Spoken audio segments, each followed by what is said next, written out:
नमस्कार दोस्तों, कैसे हैं आप सभी। मेरा नाम सिम्बा शर्मा। आज की वीडियो में बात करने वाला हूँ एनआईएस बोर्ड के एग्जाम को लेके। एनआईएस बोर्ड में एग्जाम जो होने वाले हैं आपका अप्रैल 2025 में एग्जाम देने वाले हैं बच्चे। आप सभी के एग्जाम को लेके टाइम बहुत कम बचा है अब आपका। थ्योरी एग्जाम स्टार्ट होने वाले हैं आपका अप्रैल फर्स्ट वीक से। ऑलमोस्ट मान के चलिए कि आप अपना पहला पेपर देने वाले हैं आपका। मैंने अभी रिसेंटली देखा, एक बड़े यूट्यूबर है और एनआईएस बोर्ड के स्टूडेंट को गाइड करते हैं प्रॉपर।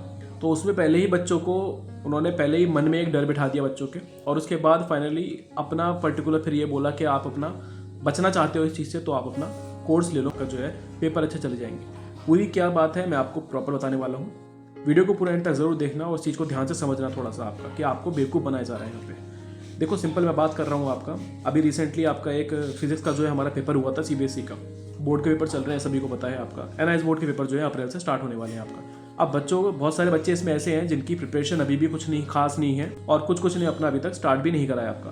अब वो बच्चे तो नॉर्मल सी बात है पैनिक मोड में रहेंगे भाई, उनका जो है वो टाइम कम बचा है। और एग्जाम वाले टाइम, जब एग्जाम से एक महीने पहले जो ये टाइम पीरियड होता है, ये कॉमन है, ये सबके अंदर फीलिंग आना कि एक एग्जाम वाले जो एग्जाम फियर होता है वो आता ही आता है आपका। इन्फ्लुएंसर है जो एनआईएस बोर्ड में बच्चों को गाइड करते हैं प्रॉपर आपका, और काफ़ी ज़्यादा बच्चों का सब्सक्राइबर बेस है उनके पास। बच्चों को अगर ऐसे लोग ही बच्चों को पहले डराएंगे अगर आपका, तो फिर कैसे काम चलने वाला है आपका। मैंने रिसेंट उनका एक वीडियो देखा था, उसमें वो बता रहे हैं, कंपेयर कर रहे हैं। बेसिक में अगर आपको सिंपल बात में बताऊँ तो कंपेयर कर रहे हैं कि सीबीएसई का पेपर ऐसा है तो एनआईएस बोर्ड का तो और टफ आने वाला है आपका। मैं आपको यहाँ पे एक रियलिटी चेक देता हूँ पहले।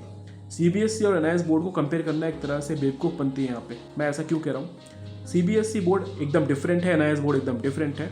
हालांकि दोनों की सेम इक्वलेंट आपकी जो है उनकी मान्यता है, दोनों ही सेम माने जाते हैं। बट कहाँ पे मैं कह रहा हूँ फ़र्क है यहाँ पे आपका।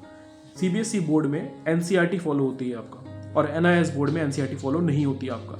तो कोई भी किसी भी तरीके से ये तो हो ही नहीं सकता कि उसका पेपर जो है जितना टफ अगर सीबीएसई का है तो उससे ज़्यादा टफ या उतना ही टफ आपका एनआईएस बोर्ड में आने वाला है। ये टोटल कोरी बकवास है। तो एनसीईआरटी जो पेपर अपना बनाता है वो एक लॉजिकल बेस पे बनाता है, वो एक प्रॉपर फैक्ट के बेस पे बनाता है आपका। तो पेपर उसमें टफ आना कोई बहुत बड़ी बात नहीं है आपका। सेकंड कंपेयर कर लें अगर एनआईएस बोर्ड का, तो एनआईएस बोर्ड में अगर आप देखोगे तो उसमें एनसीईआरटी नहीं है। यहाँ पे फोकस जो करा जाता है वो डिटेल पे करा जाता है। अगर आप एनसीईआरटी का एक स्टूडेंट है और अगर आप एनसीईआरटी में कोई क्वेश्चन अगर आपका वहाँ पे है, तो आपको उसमें जो लिखना है आंसर आपका, वो डिटेल बेस पे नहीं लिखा जाएगा, वो आपका लिखा जाएगा लॉजिकल बेस पे कि आपने कितना सही लिखा है उसे। उस बेस पे आपको मार्क्स मिलने वाले हैं। एनआईएस बोर्ड में सेम क्वेश्चन को अगर मैं बताऊँ आपका, तो अगर आप उसे लिखोगे, फॉर एग्जाम्पल फिजिक्स का ही पेपर अगर आप मान के चलें, और फिजिक्स में अगर आपको कोई क्वेश्चन नहीं आ रहा है, अगर आपने उसकी डिटेल एक्सप्लेनेशन थ्योरी लिख दी है वहाँ पे आपका, तो आपको मार्क्स वहाँ मिलने वाले हैं। अगर आपने टू द पॉइंट छोटा शॉर्ट में लिख दिया है, उसका लॉजिक और आंसर सही है आपका, तो आपको उतने मार्क्स नहीं मिलेंगे यहाँ पे आपको ये परेशान होने की जरूरत नहीं है कि आपका जो है पेपर जैसे सीबीएसई निकाला है ऐसे ही आपका आने वाला है। इस बोर्ड का पेपर हमेशा से जो है बहुत ईजी आता है आपका।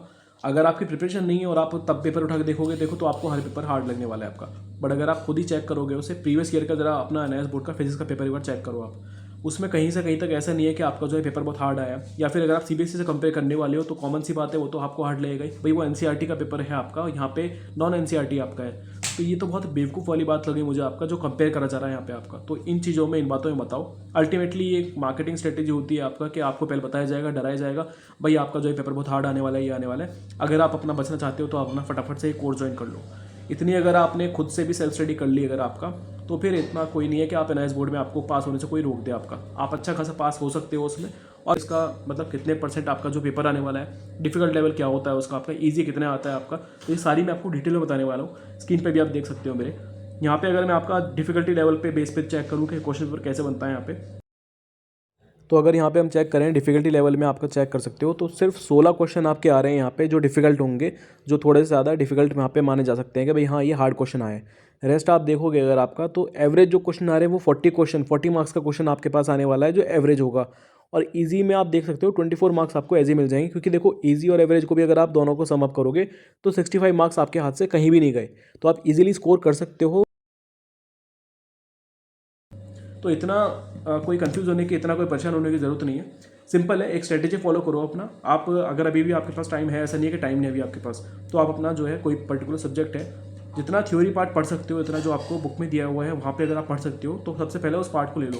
एनआईएस बोर्ड में ये स्ट्रेटेजी फॉलो होती है। क्यों होती है? क्योंकि आपको मैंने बताया ओरिएंटेड ज़्यादा फोकस करा जाता है आपका। तो अपना मैटर लिखोगे उतने मार्क्स आने वाले हैं आपका यहाँ पे। अगर फॉर्मूले आते हैं तो फॉर्मूले लिख दो आप अपना वहाँ पे। अगर आपको क्वेश्चन नहीं आ पा रहा है तो फॉर्मूले लिख दिया आपने फिजिक्स वगैरह में। डिटेल में इतना लिखोगे ना उतना ज़्यादा आपको मार्क्स मिलने वाले हैं। अपनी राइटिंग का थोड़ा ध्यान रखना, जो है डायग्राम पे फोकस करोगे उतने आपको अच्छे, प्रेजेंटेशन इतनी होगी आपके उतने अच्छे मार्क्स मिलने वाले हैं आपको। तो इतना घबराने की बात नहीं है। सिंपली अपना जो है अगर आप देखोगे कितने मॉड्यूल से, कौन से मॉड्यूल से कितने ज़्यादा क्वेश्चन आने वाले हैं या कितने मार्क्स के आने वाले हैं, उस चीज़ को स्टडी करो। एनआईएस बोर्ड की वेबसाइट पे आपको सैम्पल क्वेश्चन पेपर की सीरीज मिल जाएगी, वहाँ पे आप अपना चेकआउट कर सकते हो। अभी भी अगर आपने बिल्कुल कुछ ही नहीं पढ़ा है तो आप अपना इंपॉर्टेंट क्वेश्चन की हेल्प ले सकते हो। टीचर्स जो होते हैं आपका पूरे सिलेबस के रिगार्डिंग स्टडी करके उससे इंपॉर्टेंट प्रिपेयर करते हैं आपका, जो क्वेश्चन पेपर के रिगार्डिंग होते हैं आपका। अगर अभी तक कुछ नहीं पढ़ा है तो आपको जो है विद सॉल्यूशन के साथ आपको मैं इंपॉर्टेंट क्वेश्चन प्रोवाइड करा दूंगा। टीचर्स ने जो आपका सारे सब्जेक्ट के आपका प्रोवाइड करा दिए, हमारे पास सारे अवेलेबल हो चुके हैं। अभी आप उनसे स्टडी करना स्टार्ट करोगे तो आप अपना आराम से 1 महीने के बीच में पूरी प्रिपरेशन कर लोगे और अपना जो है एग्जाम दिया होगे आप। तो इस चीज़ से बिल्कुल बेफिक्र रहो और कोई पेपर हार्ड नहीं आने वाला है आपका। एनआईएस बोर्ड में ग्रेस मार्किंग भर के मिलती है बच्चों को। इस चीज़ के डाउट में मत रहना कि आपको ग्रेस मार्क नहीं मिलने वाला है या फिर आपकी चेकिंग जो है हार्ड होने वाली है। एनआईएस बोर्ड में अच्छा खासा पेपर मिलता है, अच्छा खासा इजी पेपर आता है और ग्रेस मार्किंग पूरी होती है यहाँ पे आपका। तो कोई एरी गरी बातों में बताओ। अगर आप खुद पे थोड़ा भरोसा रखो अपना यहाँ पे और थोड़ा बहुत अपना स्टडी कर लो अपना, अभी भी टाइम आपके पास है तो आप अच्छा खासा स्कोर कर लोगे इसमें आपका। कोई हेल्प चाहिए तो आपको डिस्क्रिप्शन में व्हाट्सएप का नंबर मिल जाएगा, वहाँ पे आप मुझे मैसेज कर देना। अगर आपको इंपॉर्टेंट क्वेश्चन चाहिए तो मैं आपको वो PDF शेयर करा दूंगा। अगर आपको क्या नाम है कोई डाउट है तो आप मुझसे डायरेक्टली वहाँ पूछ सकते हो, कमेंट करके मुझे बता सकते हो। रिगार्डिंग सारे अपडेट मैं डालता रहता हूँ। अगर आपको कोई डाउट रह गया है तो कमेंट कर सकते हो, मैं वहाँ रिप्लाई कर दूंगा। नहीं तो मुझे व्हाट्सअप कर लेना या कॉल कर सकते हो, मैं कॉल पे भी आपका रिप्लाई कर दूंगा। पहली बार अगर चैनल पे देख रहे हो तो चैनल सब्सक्राइब कर लेना, बेल आइकन प्रेस कर लेना। एनआईएस बोर्ड के रिगार्डिंग सारी अपडेट यहाँ मिलती रहेंगी आपको। मिलता हूँ अगली वीडियो में, तब तक के लिए गुड बाय, टेक केयर।